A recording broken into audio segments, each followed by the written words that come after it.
everyone. As our instructed us about our activity this afternoon, that we will have our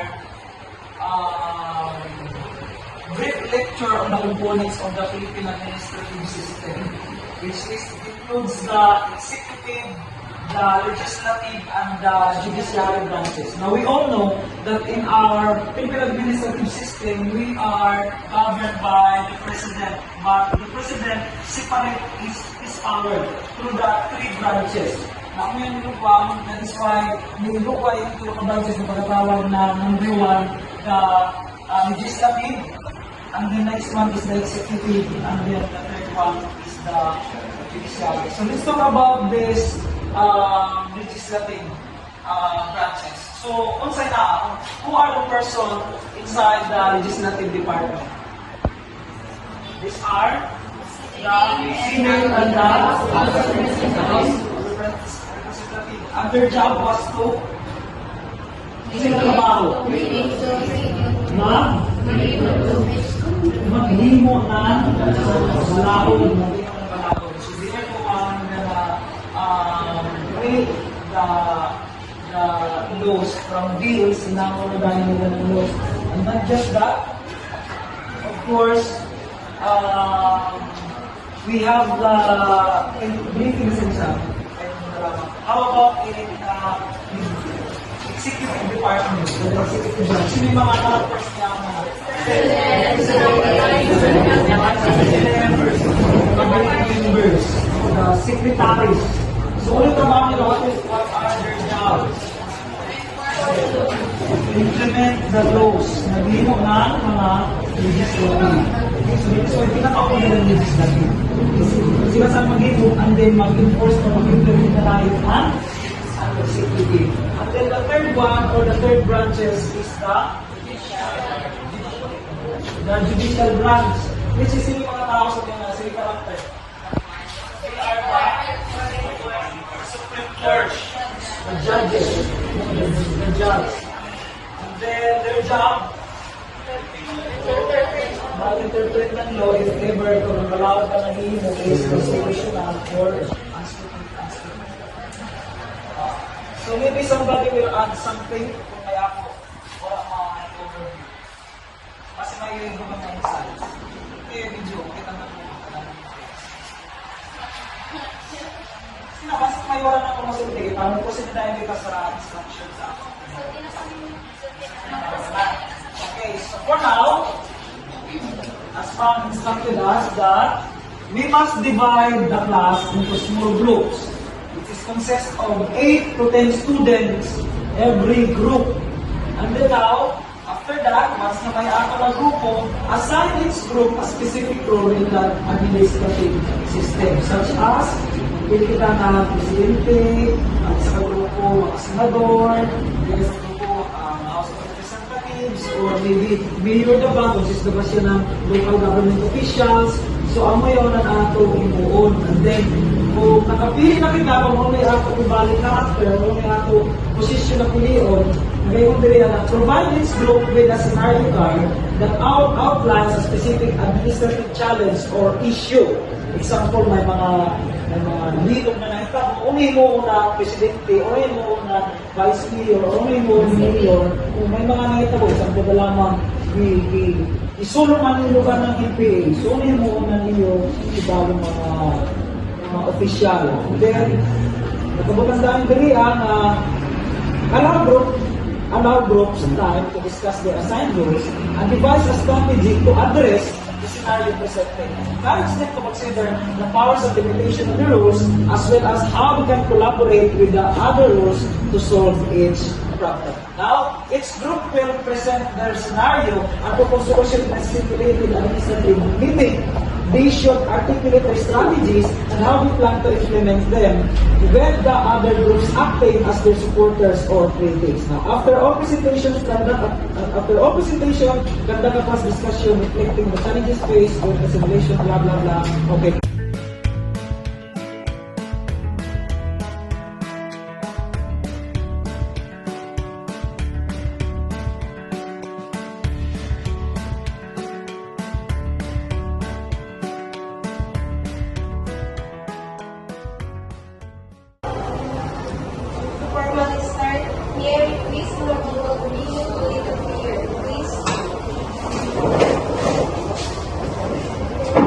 of the Father, the Son, and the Holy Spirit. Amen. Father, we thank you Lord, for the life, the knowledge, and wisdom that you have given in us, especially for the officers of this city, from our mayor and to his subordinates. We thank you for your Holy Spirit for guiding us and giving us peace as we tackle some problems for our environment. In Jesus' name, amen.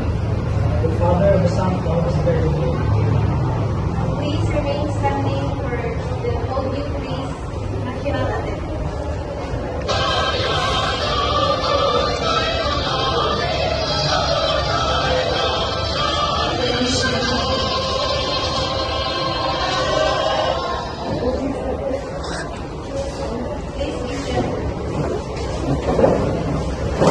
The Secretary will call the roll of the members.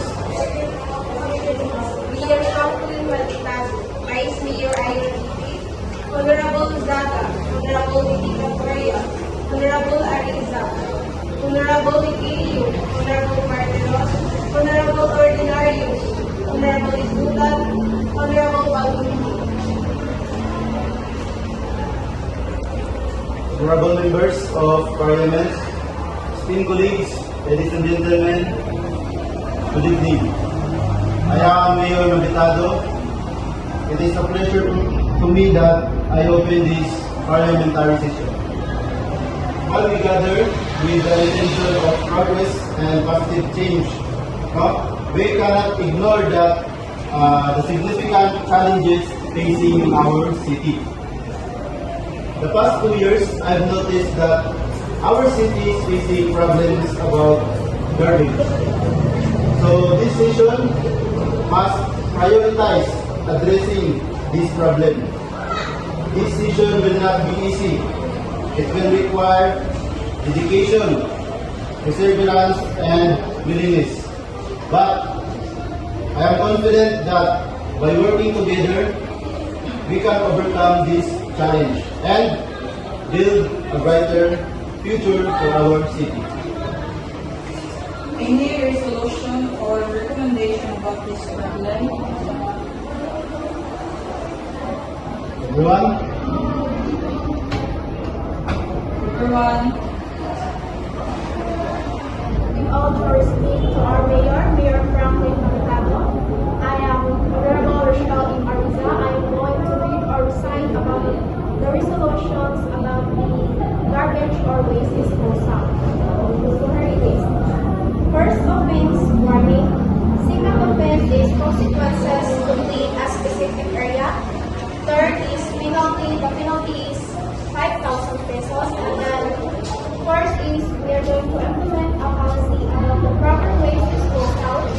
Second, make a resolution for barangay assembly about waste segregation program to be given to the barangay captains. Third, propose a budget for CCTV to install in a public areas to monitor the area. The last is putting a signage in public areas and MRF. any objection? Yes, Honorable Sada. Yes, I agree because there are some people in a specific area that they are not responsible to their waste. No, kaya dili sa yung malikaya labi na sa mga terminal o sa mga specific area labi na sa damunta. Any other? Yes, please.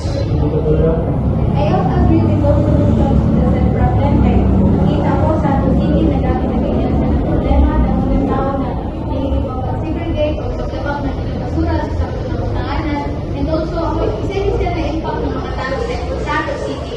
I am hoping that these solutions will be implemented as soon as possible. Is there any objection? Everyone? Okay? Yes, Honorable Pino. I agree to have our refund budget for our CCTV para sa ang mga tao mabantayan kung sino ito mula pag sa balaod na bawal maglapak ng basura o para sa ma-aware sila na hindi maglapak-lapak ng basura. Kaya kung may CCTV, dali na sa mga makita o makita kung sino ito ang maglabag sa balaod ng bawal maglapak ng basura. Okay, thank you. Is there other objection? Okay? Wala na. So, let's move on to the voting part. Who will agree to implement this resolution?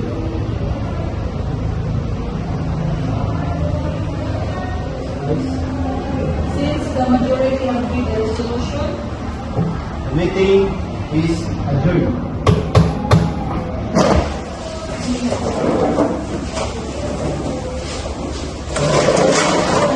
Good evening everyone. So, sa amo is ako ay kung ko is anamo gayud kuan ano ba ni namo topic is about it sa municipality na kapuan sila kapuan sila ng problem about sa mga garbage. So, yan to is napatawag si Mayor ng kuan parliamentary station. So, absolutely sa parliamentary station ang nakuha sa kanya na is dili ka siya kung basta-basta na dalik na dito siya ma-resolve na dahil ng may cooperation ng isa ka-team. Okay?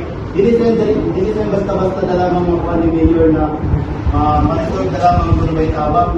Tama na po yun na magpakuha siya mag-position para makuha si Mayor ang one iban ano pa yun, mga resolution ng iban bitaw na yan ng mga members para sa makakuha pa siya ng dayaw na resolution. Then, about po sa kuan, sa ako nasabtan is about po sa mga collaboration, important yun siya kayo para sa collaboration man doon, it is important because it helps the people to work together. Diba? Maka-share ng ideas, maka-learn from other people. So important yun siya kay country, mas important yan po ano. Important siya because may mapan dito niya ang team yun, may muna mamix na ganun ma-usgan it makes the things solve the problems together and ma-inspita nila na sila mga specific goals yun makuha dito nila mga solusyonan nila ako ito na po yung total group 2 Okay, okay, so good evening everyone. I am the representative for the group 2. Okay, so among problem is about sila sa disaster response. So during our session is delegate sila, disugid sila trabahoon kay iban dili mo tingog tas sa dili sila halos maka-express ng appreciate ilang mga suggestion ana. So dili siya basta-basta makahimo ng solusyon sa problem kung gamay gagawin kamo ang magtinubagay para masulba ang problema.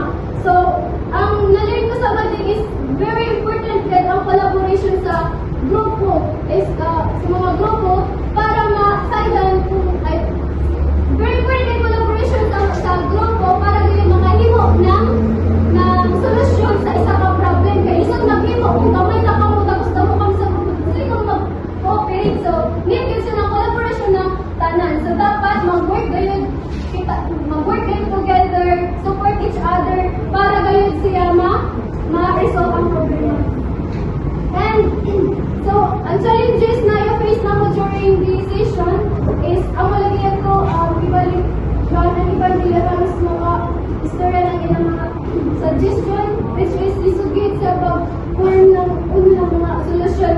However, during sa among pagsabot kung uno na mo pagsugdi o na response is nahinay-hinay kasap na mo pag-himo ng mga solusyon para ma-solve ang problems. Then ang tanan gihapon is nakahatagahan sila ng ilang mga suggestion kay gina-encourage na mo ang amuan ang mga members encourage na mo na sige di mo mo mahatag which is very important kasi sa grupo kay para mahatag yung bilang tanan ng ilang mga suggestion. Yes, okay, so maarat to. Thank you.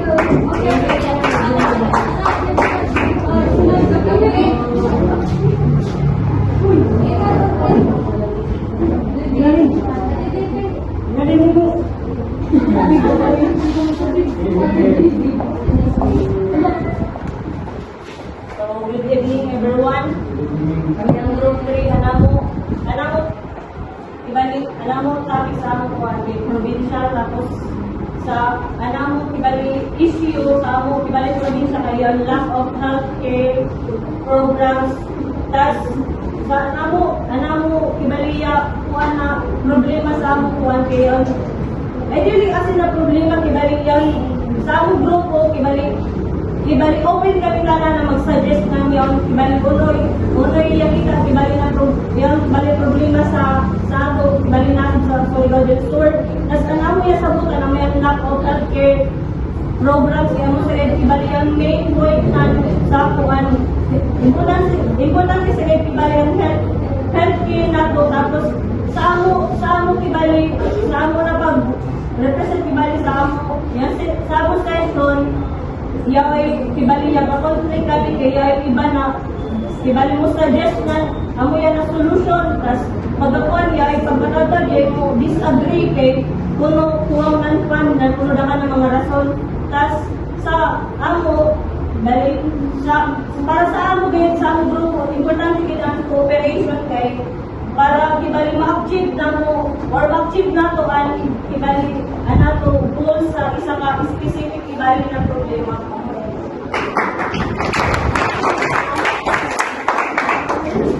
Sige, pag-ulit na.